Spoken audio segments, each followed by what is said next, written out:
Well, hello there. This is, once again, another edition of Haole in Paradise. I'm Lance, as you all know, on the 28th of July, 2016. And we're up here at the homestead in Mountain View, the Kapuu farmlands.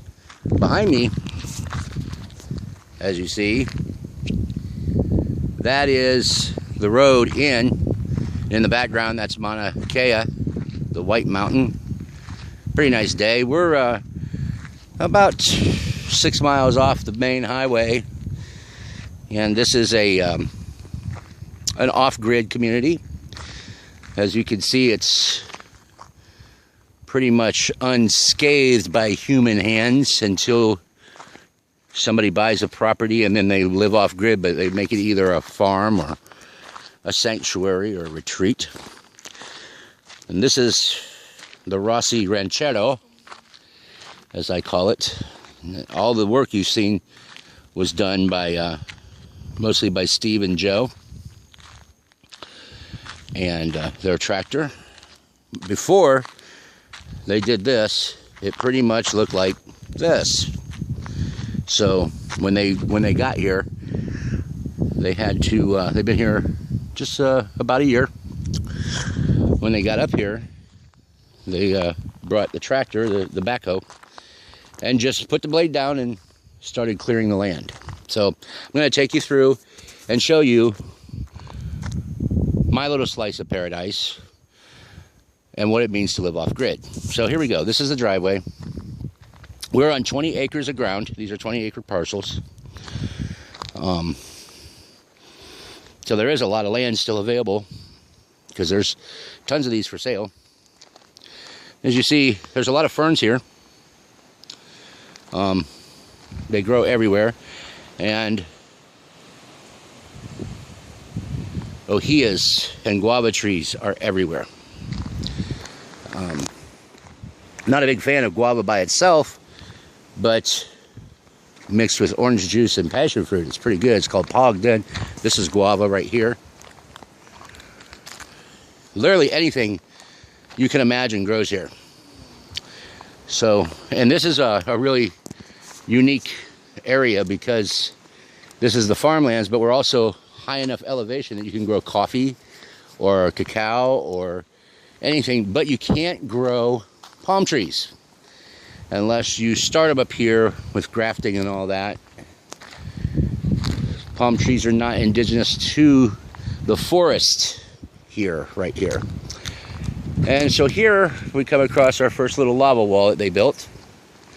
And there's our banana trees, one of them, and the purple potato plants. And we'll just come further up the driveway here. There's some ginger.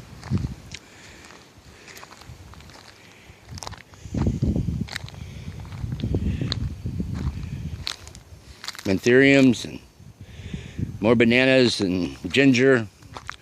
And up here, this little fire ginger right there. Look at how pretty that is. And the red tea plants. And this here is sugarcane. That's Stevie, the oldest daughter, Steve's oldest daughter. That's her sugarcane. It's very delicious when you cut it down and just chew on a piece of that. So I want to show you a really cool phenomenon that happens here. When a tree falls in the rainforest in Hawaii, and that's quite common because, you know, their roots don't go down very far because they are on lava. But once they fall, as you can see, they sprout new trees on the sides. It's very unique. I've never seen anything like that before. Usually when a tree falls anywhere else, it's dead and that's it. This is a bunched up lava tube right here. And once I turn around here, you'll be able to see another really unique one. Of course, that right there is man-made. We're going to make a fountain out of that. But look at this lava tube. It's pretty amazing. And there's another tree growing trees. So And there's our storage container. That's how they got here, how Steve got here. They moved everything over. And there's the beast, the backhoe. So they cleared all this with the backhoe. That's the Dungeons and Dragons shed, by the way. And the trees they cut down, they stack over there. We're going to use for some ideas we have. And we just recently had their house pad cleared. And it's hard in the video to get the exact depth of how big that pad is. But they came out with a tractor and they leveled it with tracks. That had tracks, not tires. See, there's another tree that's growing trees. Pretty interesting there. Anyway, they leveled it with a tractor so he can pour the concrete to build his house. And it will still be off grid. We'll use solar and water catchment because it constantly rains up here. That's a Turkin, by the way. That's Cecil. I'll take you down here. But it'll have indoor plumbing and everything, and solar electric, and we'll still run generators. That's a Polish chicken, the Polish hens, and the Silkies and the Turkin. The Turkin is a rooster, but he doesn't cockle-doodle-doo for us, so we kept him. Though they think they're going to get fed. He cleared this little spot of land, which I would think would be really cool for our homestead. We're not sure yet.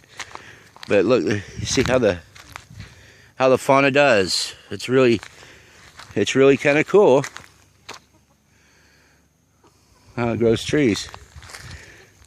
And there's our chickens. Cecil thinks he's going to get fed. Being the only big rooster here, he kind of fits the cock on the walk motif pretty well. And our goats.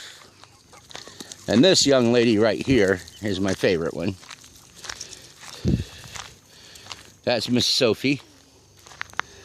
Hi, Soph. How you doing, baby? Yeah, she's a good goat. And there's Bella baying at us. We had a little problem with Glitter. She might have broken her leg a little bit. Fracture. So she's taking it easy. But Tiffany and Dakota and the boys, Hero and Kanoa, they all contributed to building this or moving it with Steve, and we put a roof on it. And that's the chicken coop, and that's the water trough. So it's like a little farm. There's Bella. She's full grown, and she's pregnant. She likes to be a little mean at times. And let's see where Millie's at. Millie's hiding. This is we're about 300 feet into the property, and this is pretty much what the whole property looks like, as we will eventually, you know, move things and flatten some land so we can grow some stuff. But this here is a natural ravine, like a river ravine, which was probably a lava tube. There's Millie. Say hi, Millie. And there's another one of the trees, growing trees. But the best thing you can do to clear land is buy a couple of those, because this right here looked like that a month ago. So goats will clear your land for you. So what does living off grid mean? Does that mean that we're hunting and killing our own game and brushing our teeth with aloe? Not exactly. But there is a good word for what we are doing at this very moment, and it's glamping, glamorous camping. Me and Dakota stay in a carport that is actually a tent until we get our cabin built. And Miho and the boys stay in one. And Steve and his family have the cabin. That's their cabin. Nice cabin, by the way. It's enough room to comfortably house the 4 people.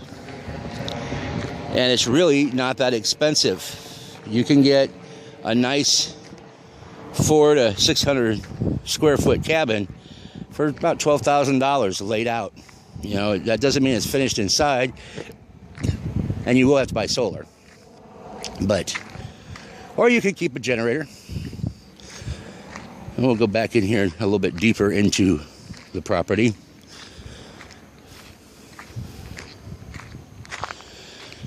This is the most walking I've done. It's really hard for me to walk with this broken vertebrae and bad hip, but I have to keep walking or I'll just lay down and not be able to get back up again. This is how it is when it's not cleared. And back here, I'll take you and show you the actual lava tube.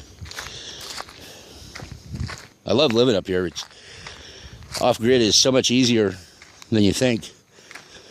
You don't have to pay electric bills, and the rainwater that you catch is for your showers, and it rains a lot up here. It hasn't because of the hurricane in the last couple days, but we can fill up a 300-gallon catchment in one really good rainstorm. So we catch the water off the roof.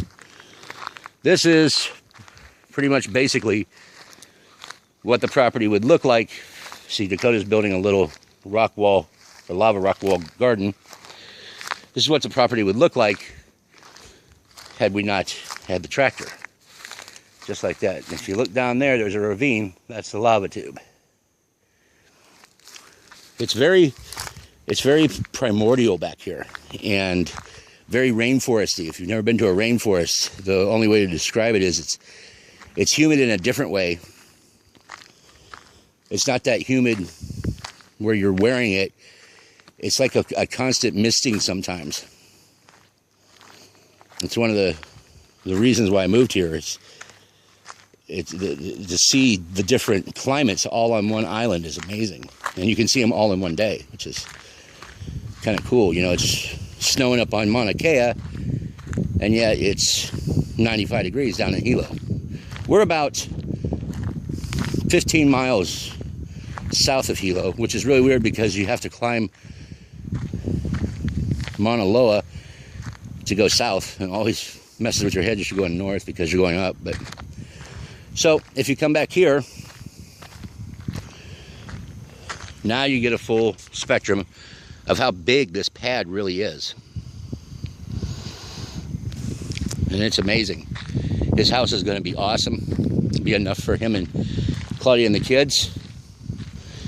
And their view is going to be spectacular once we get it done, because we're going to knock a lot of this down and cut a lot of it back and put some plants in there and some trees and some walls. Here's part of the tube.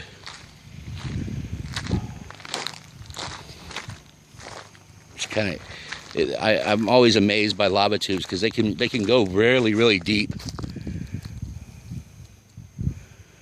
And you never know where they're at until you clear the land. And because you got stuff like this, it's hard to see them. So clearing the land is kind of important if you want to know the lay of your landscape. But we just got over a hurricane, tropical storm. It all depends on who you listen to. Joe and Tiffany's little cabin is right here, this Quonset hut type cabin. It's very spacious inside though. You would never believe how big that thing really is until you're in it. There you go. And just in case you're wondering, there's the septic system and the outhouse until we have the bathrooms built. So we'll go a little bit further over here. I hope you're enjoying this one, Nikki Lynn over there in Orlando. By the way, I love your vlog, Nikki. Very proud of you, girl. You're doing some wonderful things for people. She's never given up. If you don't know, I hope I'm not overstepping here, Nikki. She had a hysterectomy, and she's a very beautiful girl, and a very good friend, and she's been doing a vlog to document the process of getting back on her feet, and it's very inspirational. If you have a chance to check out Nikki Lynn. But here's some guava. This is the start of our little garden. Looks some trees that we're going to plant.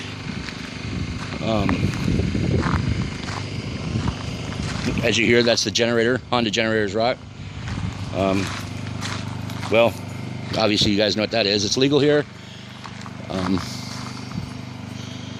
Although I don't really take it. A lot of people need it for different things, but that's, yeah, it is what it is.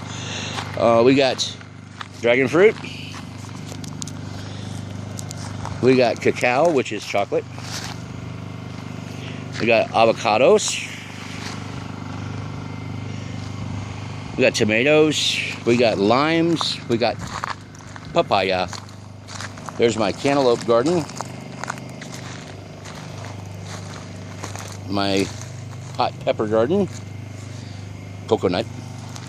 And we have limes, lemon, tangerine, orange, and various other trees. There's strawberries. So everything really does grow up here. There's broccoli in here. There's asparagus. Casey found an old onion. This is what happens when you put an old onion in the ground. They bloom. And that's basically it. And there's Casey. That's my best buddy. And there's the dogs and Mr. Bigglesworth. So this is their deck. They have an outside kitchen like I like. There's the generator, the beast. And this is their porch. And there's my house. At least it is for right now. But then I'll take you back here and show you where the animals were and what will eventually be part of the garden.